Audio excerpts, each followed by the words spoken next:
શ્રી ગણેશાય નમઃ. ગૌરીપુત્ર ગજાનન દેવની જય. આજે સાંભળીશું અષાઢ માસની વદ ચતુર્થીની તિથિ ગણેશ સંકષ્ટ વ્રત કથા, મહિમા, મુહૂર્ત, પૂજાવિધિ તથા ખાસ ઉપાયો વિશે. વિઘ્નેશ્વરાય વરદાય સુરપ્રિયાય લંબોદરાય સકલાય જગદ્વિતાય નાગાનનાય શ્રુતિયજ્ઞવિભૂષિતાય ગૌરીસુતાય ગણનાથ નમો નમસ્તે. ગૌરીપુત્ર ગણેશ રિદ્ધિ સિદ્ધિના સ્વામી છે તથા લાભશુભના પિતા, સંતોષ અને ધન પ્રદાન કરનારા દેવ. સર્વપ્રથમ પૂજનીય ભગવાન શ્રી ગણેશજીને વંદન. મહિનામાં આવતી સુદ પક્ષ અને વદ પક્ષની ચતુર્થી આવે છે. ચતુર્થીના સ્વામી ગણેશજી છે. આ ચતુર્થીના વિઘ્નહર્તાનું પૂજન કરવામાં આવે છે તો જીવનમાંથી દુઃખ અને તકલીફો દૂર થાય છે. ગણેશજીનું જે વ્રત રાખે છે તેના દોષ દૂર થાય છે, પાપ અને તકલીફો દૂર થાય છે. કોઈ પણ શુભ કાર્ય કરીએ ત્યારે ભગવાન ગણપતિનું સ્મરણ અવશ્ય કરાય છે. સંકષ્ટ ચતુર્થીનો આ દિવસ ગણેશજીને સમર્પિત છે. આ સંકટ ચતુર્થીનું વ્રત કરવાથી ધન ધાન્ય, પુત્ર પુત્રાદિનું સુખ પ્રાપ્ત થાય છે. દરેક કષ્ટો દૂર થાય છે. ધંધામાં પ્રગતિ અને શત્રુ પર વિજય થાય છે. સુદ અને વદમાં ચતુર્થી તિથિ આવે છે. સુદ પક્ષમાં આવતી ચતુર્થીને વિનાયક ચતુર્થી અને વદ પક્ષમાં આવતી ચતુર્થીને સંકષ્ટ ચતુર્થી કહેવાય છે. ચતુર્થી જો મંગળવારે આવતી હોય તો તેને અંગારકી ચતુર્થી કહેવાય. ચતુર્થી તિથિ ભગવાન ગણેશને અતિ પ્રિય છે. ચતુર્થથી એટલે જાગૃતિ, સ્વપ્ન અને સુષુપ્ત આ ત્રણેય અવસ્થામાં ઉત્પન્ન થઈને ચોથી અવસ્થા જે તુર્ય અવસ્થા છે તે પ્રાપ્ત કરવાથી માનવી પૂર્ણ અવસ્થાએ પહોંચી પોતાના આત્માનું પરમ સૌંદર્ય મેળવી શકે છે. ચતુર્થીના દિવસે ભગવાન શ્રી ગણેશની પૂજા, વ્રત, ઉપવાસ, મંત્ર, સ્તુતિ કરવાથી મનુષ્યના તમામ મનોરથો સિદ્ધ થાય છે. સંકટ ચતુર્થીના દિવસે ગણેશજીની સાથે ચંદ્રદેવની પૂજા કરી લાડુ નૈવેદ્ય ધરાવવામાં આવે છે. દેવી ગિરિજા અને સાક્ષાત પરબ્રહ્મ પરમેશ્વરને પુત્ર પ્રાપ્તિ માટે કામના કરી હતી. 12 વર્ષ કઠોર તપસ્યા અને આરાધના ઓમ નમો ગણપતિએ નમઃ મહામંત્રના જાપ કરવાથી ફળ સ્વરૂપે ચોથના દિવસે મધ્યાહ્ને સુવર્ણ ક્રાંતિયુક્ત શ્રી ગણેશજીનો પ્રાદુર્ભાવ થયો હતો. આ કારણે બ્રહ્માએ પણ ચોથને અતિશ્રેષ્ઠ વ્રત કહ્યું છે. પુરાણોમાં કહ્યું છે કે શ્રી ગણેશની આરાધનાથી જગતના સર્જક બ્રહ્માજીના શરીરથી ચતુર્ભુજ તથા ચાતુર્પાદ યુક્ત અને સુંદર તેજસ્વી ચતુર્થીનો જન્મ થયો, જેનો ડાબો ભાગ કૃષ્ણ અને દક્ષિણ ભાગ શુક્લ હોવાથી બંને પક્ષોની રચના થઈ. ચતુર્થી માતાના શરીરના વિભિન્ન ભાગોમાંથી એકમની, પૂર્ણિમા અને અમાસ વગેરે તિથિઓની ઉત્પત્તિ થઈ. તેથી જ ચતુર્થીની તિથિઓની માતા કહેવામાં આવે છે. ગણેશજીની આરાધના કરવાથી ધર્મ, અર્થ, કામ, મોક્ષની પ્રાપ્તિ થાય છે. સર્વે સંકટ દૂર થઈ સુખ, શાંતિ, સમૃદ્ધિનો વાસ થાય છે. સંકષ્ટ ચતુર્થીના દિવસે પ્રાંતઃકાળે વહેલા ઉઠી સ્નાન કાર્યથી પરવારી શુદ્ધ પવિત્ર વસ્ત્રો ધારણ કરવા, ઉપવાસ કે એક ટાઈમ જમીને પણ આ વ્રત કરી શકાય છે. દાન, દક્ષિણા, બ્રહ્મભોજન જેવા સારા કાર્યો કરવા, મનની શુદ્ધિ અને સેવાભાવથી વ્રતનું ફળ મળે છે. દૈનિક કાર્ય કરી મંદિરમાં ઈષ્ટદેવનું ધ્યાન કરી ભગવાન ગણેશજીની પૂજા કરવી. પૂજામાં શુદ્ધ જળ, પંચામૃત અને ગંગાજળથી સ્નાન કરાવી, પુષ્પ ચોખાનું આસન આપી, નાળાછડીનું વસ્ત્ર પહેરાવવું, ચંદનથી તિલક કરવું, ચોખા, પુષ્પ, દુર્વા, સિંદૂર, અબીલ ગુલાલ, હળદર, સુગંધી દ્રવ્યથી પૂજા કરવી. ભગવાન ગણપતિને લાડુ અતિ પ્રિય છે, આથી લાડુનો નૈવેદ્ય ધરાવવું. ઋતુના ફળ, પાન, દક્ષિણા અર્પણ કરી પ્રાર્થના આરતી કરવી.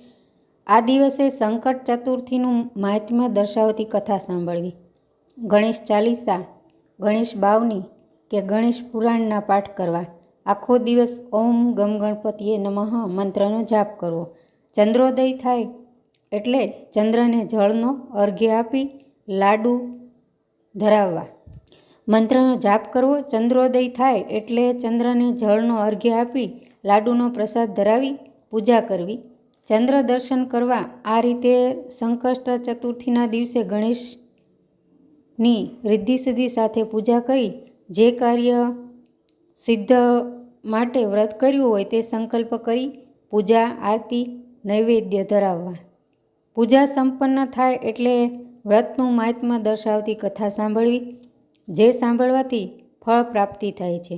હવે સાંભળીશું ગણેશજીની કથા. સંકટ હરતા શ્રી ગણપતિને વંદન હજો.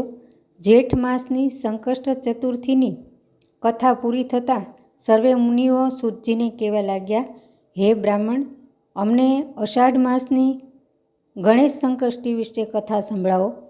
સૂતજી બોલ્યા, અષાઢ મહિનામાં આવતી કૃષ્ણ પક્ષની ચતુર્થીને ભાલચંદ્ર ચતુર્થી કહેવામાં આવે છે. ભાલચંદ્ર એટલે મસ્તક ઉપર ચંદ્રમાં બિરાજમાન છે એમનું પૂજન પહેલાં જણાવવામાં આવતી વિધિથી કરવું. હવે ગણેશ સંકષ્ટ ચતુર્થી જે અષાઢ માસમાં આવે છે તેની કથા કહી સંભળાવું છું, તે તમે ધ્યાનથી સાંભળો. દ્વાપર યુગમાં મહિષ્મતી નામક નગરીમાં મહિચિત નામનો પ્રતાપવાન અને પુણ્યશીલ રાજા ધર્મપૂર્વક પ્રજા ઉપર શાસન કરતો હતો. એ સંતાનની જેમ જ પ્રજાનું પાલન કરતો હતો, પરંતુ રાજાને કોઈ જ સંતાન ન હતું. એ કારણે એને રાજમહેલનું સુખ પણ કડવું લાગતું. સંતાન પ્રાપ્તિ માટે એણે અનેક જપ તપ દાન પુણ્ય યજ્ઞાદિ કાર્યો કર્યા, પરંતુ રાજાને પુત્ર થયો નહીં. યુવા અવસ્થા પસાર થઈ ગઈ અને વૃદ્ધાવસ્થા આવી ગઈ, પરંતુ પુત્રનું મુખ જોવા ન જ મળ્યું. છેવટે રાજાએ વિદ્વાન બ્રાહ્મણ તથા પ્રજાજનોને બોલાવી દુઃખી સ્વરે કહ્યું, હે વિદ્વાનો પ્રજાજનો, હું હજી સુધી સંતાન વગરનો છું. હવે મારી શી ગતિ થશે? મેં જીવનભર કોઈ પણ પાપ કર્મ કર્યું નથી કે ક્યારેય અત્યાચારથી ધન એકઠું નથી કર્યું. હંમેશા ન્યાયપૂર્વક ધર્મચરણ સાથે નિષ્પક્ષ ભાવથી પુત્રની જેમ પ્રજાનું પોષણ કર્યું છે તથા ધર્મ ઉપર ચાલતા જ શાસન કર્યું છે. કોઈ સાથે અન્યાય નથી કર્યો. અપરાધીઓને ઉચિત દંડ આપી ન્યાય કર્યો છે. ભૂખ્યા માટે ભોજનની વ્યવસ્થા કરી છે, છતાં કોઈ સંતાન નથી. અત્યાર સુધી સંતાન ન થવાનું કારણ શું છે? વિદ્વાન બ્રાહ્મણોએ કહ્યું, હે રાજન, બધા મળીને ઉપાય વિચારીશું જેનાથી તમારા કુળની વૃદ્ધિ થાય. ઘણા પ્રજાજનોએ રાજાની મનોકામના પ્રાપ્તિ માટે બ્રાહ્મણો સાથે વનમાં ગયા. ત્યારે તેને એક શ્રેષ્ઠ મુનિના દર્શન થયા. એ મુનિરાજે નિરાહાર રહી તપસ્યામાં લીન હતા. બ્રહ્માજી સમાન એ આત્મા અને ક્રોધ પર વિજય પ્રાપ્ત કરેલ એક દિવ્ય પુરુષ હતા. એ સમસ્ત વેદોના જાણકાર, દીર્ઘાયુષ અને બ્રહ્મ જ્ઞાનથી યુક્ત હતા. પ્રત્યેક કલ્પના અંતમાં એમનું એક એક રોમ પડતું હતું અને એમનું નામ લોમેશ થયું હતું. મુનિને જોઈ બધા લોકો પ્રસન્ન બની એકબીજાને કહેવા લાગ્યા, આપણા સૌના ભાગ્યવશે જ એવા મુનિના દર્શન થયા છે જેમના ઉપદેશથી આપણા બધાનું કલ્યાણ થશે. બધા મુનિ પાસે બેસી ગયા. મહર્ષિ લોમેશે આંખ ખોલી પૂછ્યું, મહાનુભાવો, તમે લોકો અહીં ક્યાંથી અને કયા કારણસર આવ્યા છો? મારાથી તમે શું ઈચ્છો છો? સ્પષ્ટ વાત કરો. હું તમારી શંકાઓનું સમાધાન કરું છું. પ્રજાજનોએ નિવેદન કર્યું કે હે મુનિશ્રેષ્ઠ, અમે મહિષ્મતી નગરીમાં રહીએ છીએ. અમારા રાજા મહિજીત બ્રાહ્મણોની રક્ષા કરનાર, દાનવીર, પરાક્રમી તથા મૃદુભાષી છે. એમણે અમારું પાલન પોષણ સંતાનની જેમ કર્યું છે, પરંતુ આજ સુધી તેને કોઈ સંતાન થયું નથી. હે પ્રભુ, માતા પિતાનો માત્ર જન્મ આપનારા હોય છે, પરંતુ રાજા જ વાસ્તવમાં એમને પાળનારા તથા તેમની ઉન્નતિ કરનાર હોય છે. એ રાજાના દુઃખનું નિવારણ માટે અમે આ વનમાં આવ્યા છીએ. હે મુનિ શ્રેષ્ઠ, કયું વ્રતદાન પૂજન વગેરે કરવાથી રાજાને પુત્ર પ્રાપ્તિ થશે એ વિશે અમને જણાવો. નગરજનોની વાત સાંભળી મહર્ષિ લોમેશ ધ્યાનમગ્ન બની ગયા. થોડી વાર પછી તેણે આંખો ખોલી પછી કહેવા લાગ્યા, હે બ્રાહ્મણો, ધ્યાનથી સાંભળો. હું સંકષ્ટ નાશક વ્રત વિશે જણાવી રહ્યો છું. અષાઢ માસની કૃષ્ણ ચતુર્થીના દિવસે એકદંત ગજાનન નામક ગણેશજીની પૂજા અર્ચના કરવી. કહેલી વિધિથી રાજાએ શ્રાદ્ધયુક્ત બની વ્રત કરવું, બ્રાહ્મણોને ભોજન કરાવવું અને વસ્ત્રદાન કરવું. ગણેશજીની કૃપાથી એમને અવશ્ય પુત્ર પ્રાપ્તિ થશે. મહર્ષિ લોમેશના આવા વચનો સાંભળી બધા લોકોએ એમના ચરણોમાં વંદન કર્યા અને પ્રણામ કરી બધા લોકો નગરમાં પાછા ફર્યા. ઋષિએ કરેલી વાત પ્રજાએ રાજાને આવીને જણાવી. આ વાત સાંભળી રાજા ખૂબ જ પ્રસન્ન થયા. શ્રદ્ધા અને વિધિપૂર્વક જે રીતે મુનિશ્રેષ્ઠે વાત કરી હતી તે ગણેશ ચતુર્થીના દિવસે જ વ્રત કરી બ્રહ્મભોજન તથા વસ્ત્રદાન કર્યું. થોડા સમય પછી રાણી સુલક્ષણાએ ગણેશજીની કૃપાથી એક સુંદર સુલક્ષણા પુત્રને જન્મ આપ્યો. રાજાએ નગરમાં રહેતા સમસ્ત નગરજનોને સંતુષ્ટ કરી ઉત્સવ ઉજવ્યો. નિર્ધન લોકોને ધન આપ્યું, દાન પુણ્ય કર્યા. વિદ્વાન બ્રાહ્મણોને સોના રત્નોની ભેટ આપી ખૂબ જ પ્રસન્ન કર્યા. સંકષ્ટ ચતુર્થીના પ્રભાવે રાજાને મહિજીતને પુત્ર પ્રાપ્તિ થઈ અને આખા રાજ્યમાં ઉત્સવ આનંદ ઉજવાયો.